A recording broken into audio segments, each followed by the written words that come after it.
ang nag-deliver papunta sa bahay nila Pangulong Bongbong Marcos at Speaker Martin Romualdez mag-insert o magpasok ng 100 billion worth of projects sa BICAM. Sana po ay hindi nila ako mapatay bago ko mailabas ang lahat. Ginawa ko lang ang utos sa akin, pero ngayon, handa na akong harapin ang lahat. Ginagamit ng administrasyon ang buong resources ng bansa para tumahimik ako. That he will shoot me if I will talk. Gagamitin ako bilang panakipbutas sa kanilang kampanya laban sa korupsyon. Hindi na ako mananahimik, ilalabas ko ang lahat ng katotohanan.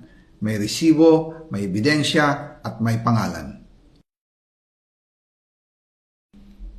Para sa bawat Pilipino, alam ko na buo ang galit ninyo sa akin ngayon.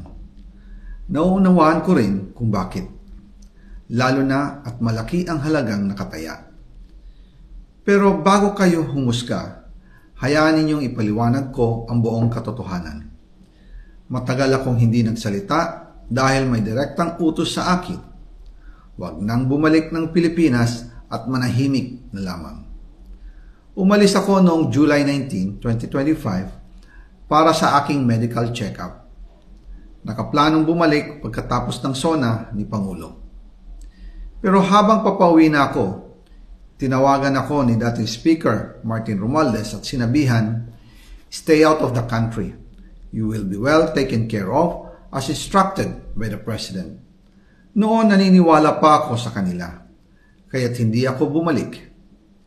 Tumikom ang aking bibig, sumunod ako, pero ang hindi ko alam, ang ibig pala nilang sabihin sa aalagaan ka namin ay gagamitin ako bilang panakipbutas sa kanilang kampanya laban sa korupsyon.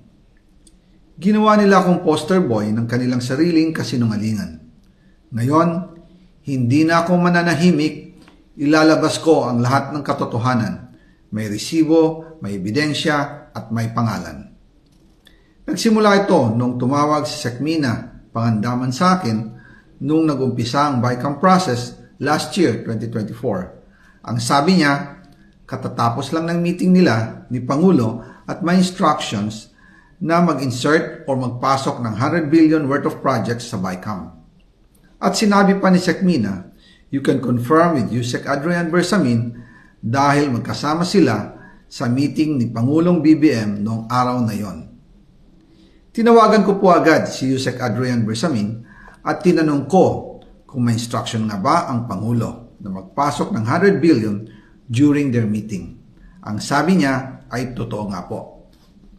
Right after our conversation, tinawagan ko po si dating Speaker Martin Romualdez at nireport ko ang instructions ng Presidente to insert the 100 billion projects.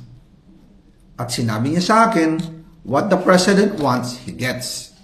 After ng ilang araw, nag-set po ng meeting si Sekmina Pangandaman at Yusek Adrian Bersamin sa amin ni dating Speaker Martin Romualdez sa Aguado Building in front of Gate 4 ng Malacanang at nandun din po si Yusek Jojo Cadiz. During the meeting, binigay po ni Yusek Adrian Bersamin ang listahan na worth 100 billion. Tinanong ko po si Yusek Adrian kung saan galing ang listahan. Ang sagot niya, galing kay PBBM mismo at binigay niya ito mula sa brown leather bag.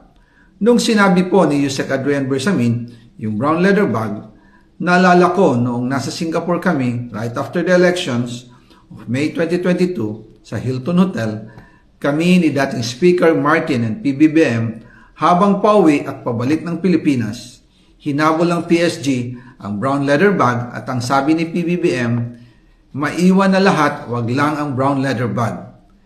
Kaya naniwala ako na utos talaga ito ng Pangulo.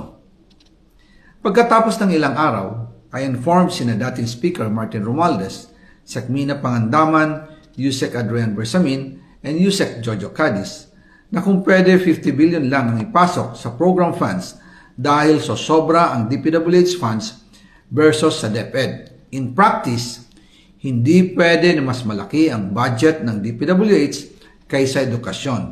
And yung balance na 50 billion, ilagay na lang sa unprogrammed funds for the 2025 budget dahil Office of the President din ang nagre-release ng lahat ng unprogrammed funds.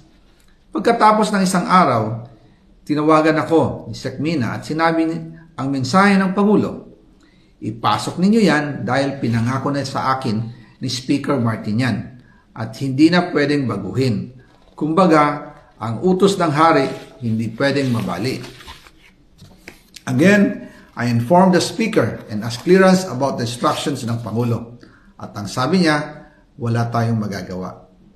Kaya po nagtataka ako kung bakit sinasabi ni Pangulo na hindi niya makilala ang budget, samantalang lahat na binawas at dinagdag sa mga ahensya ng gobyerno ay humihingi ng approval sa kanya si Sec Mina Pangandaman.